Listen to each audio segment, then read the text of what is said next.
Hello everyone. सबको सलाम। मेरा नाम हर्ष यादव है। रिसेंटली मुकुंद मिश्रा की वीडियो वायरल हो रही है। वो आईसीएसटी मुंबई पनवेल से इंजीनियरिंग कर रहे हैं, जौनपुर के रहने वाले हैं। और रिसेंटली जो उनका वीडियो वायरल हुआ है उसका कारण ये है कि वो अपनी जो मन की इच्छा थी, जो वो करना चाहते थे, वो बेसिकली उसको परस्यू नहीं कर पाए। और जो सोसाइटी, जो उनके पेरेंट्स जो उसको चाहते थे, like a three idiot, Farhan की कहानी की तरह, वो इंजीनियरिंग को परस्यू कर रहे हैं और कुछ अच्छा मुकाम बनाना चाह रहे हैं।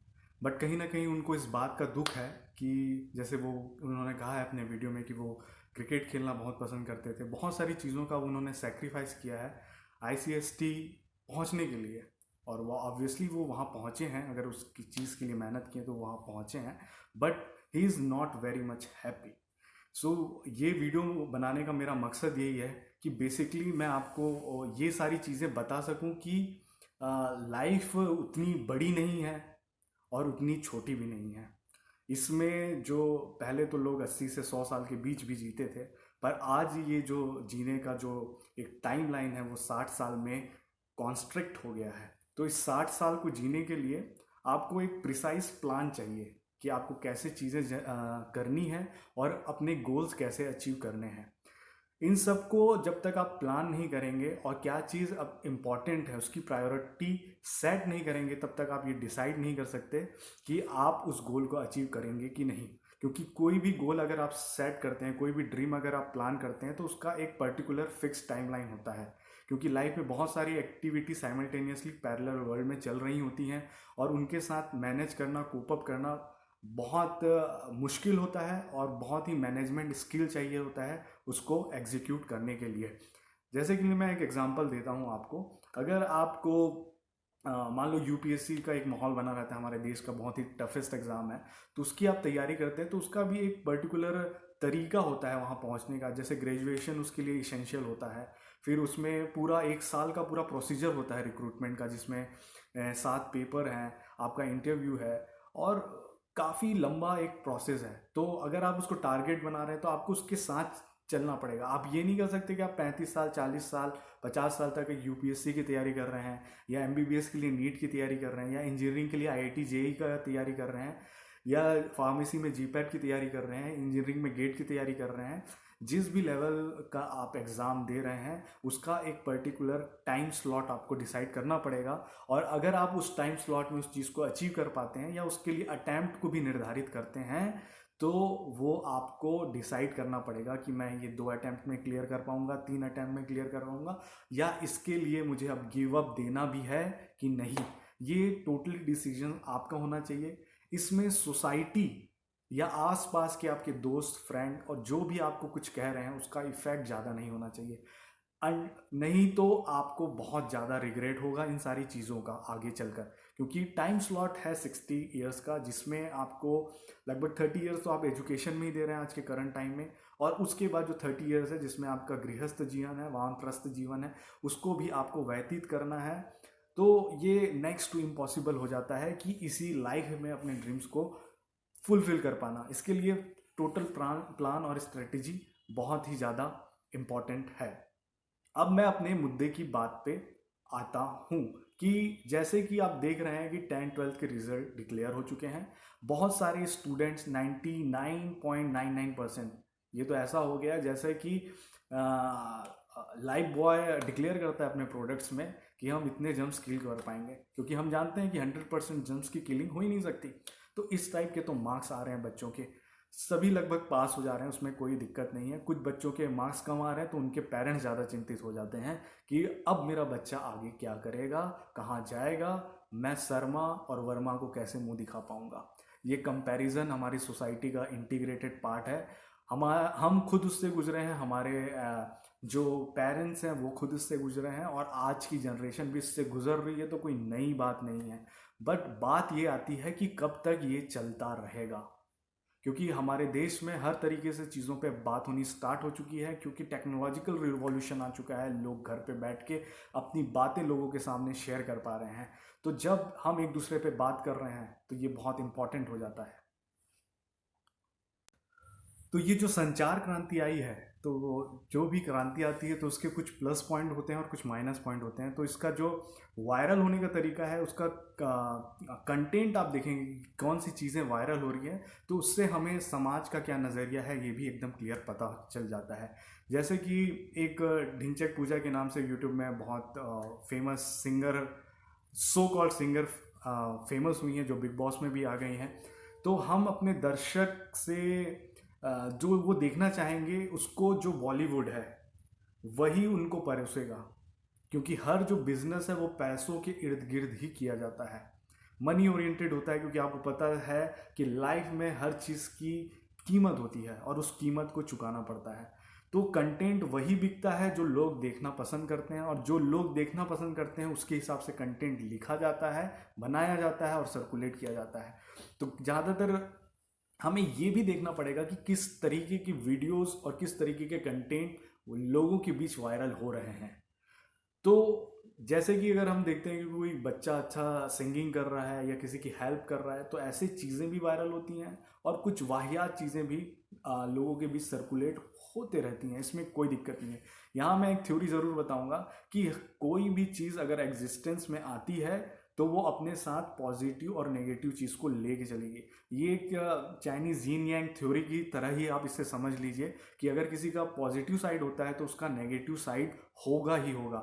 बिना पॉजिटिव और नेगेटिव के एक न्यूट्रल पर्सनालिटी का एग्जिस्टेंस पॉसिबल ही नहीं है। That is very simple thing. अगर आप में कुछ प्लस पॉइंट है तो कुछ माइनस पॉइंट होंगे, तभी आप एक पर्टिकुलर इंसानियत की आइडेंटिटी को रख पाएंगे। कोई आदमी 100% पॉजिटिव नहीं हो सकता, ये बात तो आप मान लीजिए। तो मैं ये कहना चाहता हूँ कि जैसे ही 10th और 12th का रिजल्ट आता है, अचानक से बच्चे की पढ़ाई के बारे में, उसके एस्पायरेशंस के बारे में, उसके पैशंस के बारे में लोग भर भर के बातें करते हैं कि ये क्या कर पाएगा, ये क्या नहीं कर पाएगा। हर चीज़ों का एक बाढ़ सा आ जाता है। तो मैं आपको यहाँ उन सभी स्टूडेंट्स के लिए मैं वीडियो बना रहा हूँ जो इन सारी चीज़ों से गुजरते हैं, और कहीं ना कहीं वो भी अपने माँ बाप के ड्रीम्स को फुलफ़िल करने के लिए, अपने ड्रीम्स को फुलफ़िल करने के लिए ना जाने कितने अनगिनत सेक्रीफाइसेस कर रहे होते हैं अपनी लाइफ में। तो मैं यहाँ ये बोलना चाहूँगा कि जो आपकी 10th की मार्कशीट है वो आपके डेट ऑफ बर्थ को पता करने के अलावा किसी काम की नहीं आने वाली। 12th की मार्कशीट केवल आपको कॉलेज में एडमिशन लेने के काम आने वाली है, इसके अलावा 12th के मार्कशीट का भी कोई रोल नहीं है। बेसिकली आपकी असली पढ़ाई जो आती है वो ग्रेजुएशन से आती है। एक ओपन एनवायरनमेंट मिलता है, ओपन थिंकिंग एनवायरनमेंट मिलता है, जहां आप एक चीज़ से कट के एक नए रिलेशन, नए जोन में चले जाते हैं, जहाँ आपके बहुत सारे फ्रेंड्स बनते हैं। वो डिफरेंट डिफरेंट बैकग्राउंड से आते हैं, अलग से प्रोफेसर मिलते हैं, जहाँ लेक्चर्स होते हैं, क्लासेस की जगह लेक्चर्स शुरू हो जाते हैं, चीज़ें ग्रैप्स करने का तरीका बदल जाता है, आप एक नए एनवायरनमेंट में जाते हैं। पर ज़्यादातर हमारे देश में जो डिग्रियां हैं वो केवल बांटी ही जाती हैं, उनका स्किल से कोई लेना देना नहीं है। जो प्रोमिनेंट इंस्टीट्यूट है मैं उनकी बात नहीं कर रहा हूँ, पर ज़्यादातर लोगों के पहुँच से वो बहुत बाहर है। चाहे वो IITs की बात करें, IIMs की बात करें, चाहे NITs की बात करें, चाहे आप सेंट्रल यूनिवर्सिटीज़ की ही क्यों ना बात कर लें, जो भी टॉप के एमिनेंट यूनिवर्सिटीज़ हैं वो नॉर्मल लोगों के पहुंच से बहुत बाहर हैं। हमारी पॉपुलेशन लगभग 134 करोड़, और नहीं पता अनगिनत कितने बढ़ते जाएंगी, इसकी कोई सीमा नहीं है। तो उनके रीच में, एजुकेशन के उस रीच तक पहुंचने का जो जर्नी है वो काफ़ी ज़्यादा लंबा है। उसको कवर अप कर पाना काफ़ी ज़्यादा लोग के पास पॉसिबल नहीं है। एक जो मिडिल क्लास फैमिली है वो अपनी पूरी जमा पूंजी पढ़ाई में लगा देता है कि उसका बेटा या बेटी किसी एक मुकाम तक इस्टेब्लिश हो जाए, कि उसके रिटायरमेंट के तक वो अपने बच्चों को स्टेबल कर सके। बट ऐसा हो नहीं पाता क्योंकि उतने जॉब्स नहीं हैं, उतने स्किल्ड पर्सन नहीं है, उतनी अपॉर्चुनिटीज़ नहीं है, और नेपोटिज्म की तो बात ही कुछ अलग है। ये केवल बॉलीवुड में नहीं है, ये आपको हर जगह मिलेगा। बस बात यह है कि लोग इसकी बातें नहीं करते, क्योंकि उनको पता है कि वो जिस थाली में खा रहे हैं उस थाली में छेद नहीं कर सकते, और कुछ कुछ हर इंसान की एक मजबूरी होती है। वो जहाँ जॉब कर रहा है वहाँ इस तरीके की ओपन माइक की तरह वो किसी चीज़ की बात नहीं कर सकता, क्योंकि वो बहुत सारे संबंधों से जुड़ा हुआ होता है। पर क्योंकि मैं उस पोजीशन पे नहीं हूँ तो मैं ये बात अपनी अच्छे से रख सकता हूँ, और शायद आगे भी रखता रहूँगा। अब मैं इस वीडियो के अंतिम चरण पे आना चाहूँगा और आपको ये बताना चाहूँगा कि आपको किस तरीके से आगे बढ़ना है अपनी लाइफ में।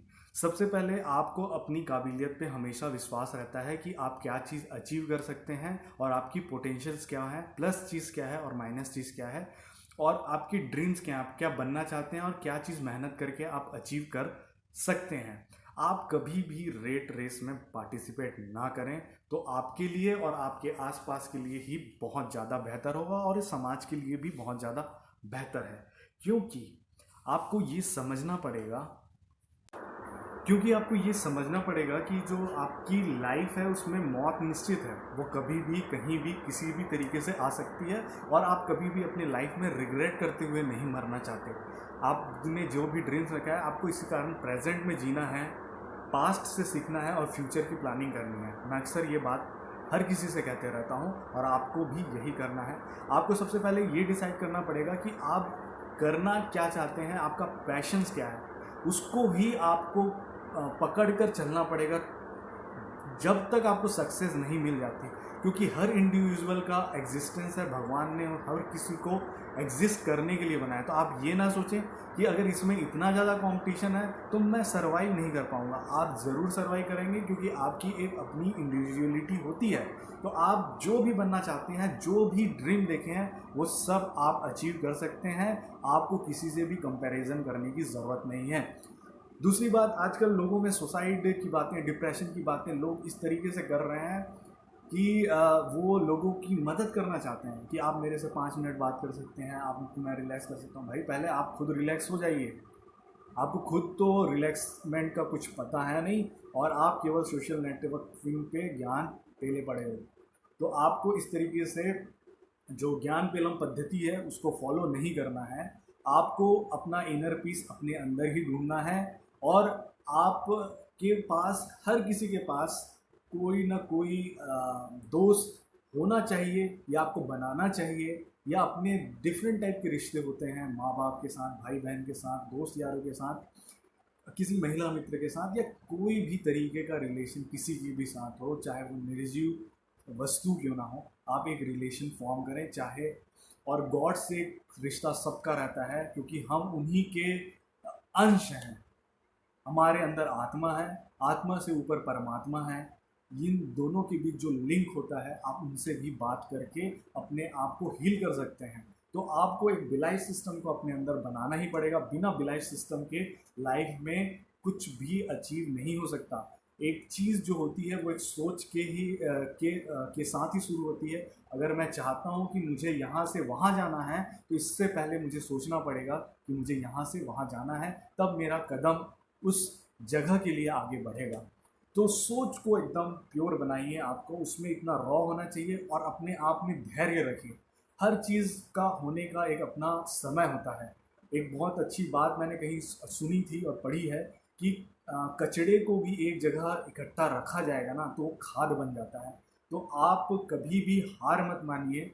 जो भी आप करना चाहते हैं, हर देश की, हर सिचुएशन की अपनी एक समस्या होती है और वो समस्या हमेशा बरकरार रहेगी। यही एक पोटेंशियल ग्रेडियंट लाइफ में लाता है जो अनसर्टेन होता है, और अनसर्टेनिटी में ही आपको हमेशा सर्टेनिटी ढूंढनी होती है। जो मॉलिक्यूल अगर आप देखते हैं, अगर हम फ्री रेडिकल की बात करते हैं, तो वो अनस्टेबल इसीलिए होता है क्योंकि उसके पास एक इलेक्ट्रॉन होता है और उसको दूसरे इलेक्ट्रॉन की ज़रूरत होती है। जब वो शेयरिंग करता है तो वो बॉन्ड फॉर्मेशन करता है। तो हर इंसान भी अपने लाइफ में स्टेबिलिटी चाहता है। अब वो स्टेबिलिटी किसके साथ शेयर करने से मिल रही है वो आपको डिसाइड करना है। क्या वो भगवान है, क्या वो आपका दोस्त है, क्या वो आपके माँ बाप हैं, क्या वो आपका पैशन है, क्या वो है क्या चीज़, ये केवल आप ही डिसाइड कर सकते हैं। क्योंकि आप अपनी बॉडी को, अपनी आत्मा को, अपनी परमात्मा को आप स्वयं जानते हैं, कोई दूसरा आपको नहीं बता सकता। इसीलिए मैक्सिमम लोग जो इनर पीस हैं वो पूरे दुनिया घूमने से नहीं पाते, अपने अंदर ही पाते हैं। चाहे वो मेडिटेशन के थ्रू हो, सेल्फ एनालिसिस के थ्रू हो, या अपने वर्क पैशन के थ्रू हो, हर चीज़ शास्त्र के अंतर्गत आ जाता है। योग एक डेडिकेशन है, एक साधना है। आप उसको किसी भी तरीके से देख सकते हैं और अचीव कर सकते हैं। मेंटल स्टेबिलिटी को बनाने के लिए नेगेटिविटी को दूर करना पड़ता है। तो अपने सराउंड ऐसा ही सर्कल बनाएं जो आपके लाइक्स को अप्रिशिएट करते हैं और आप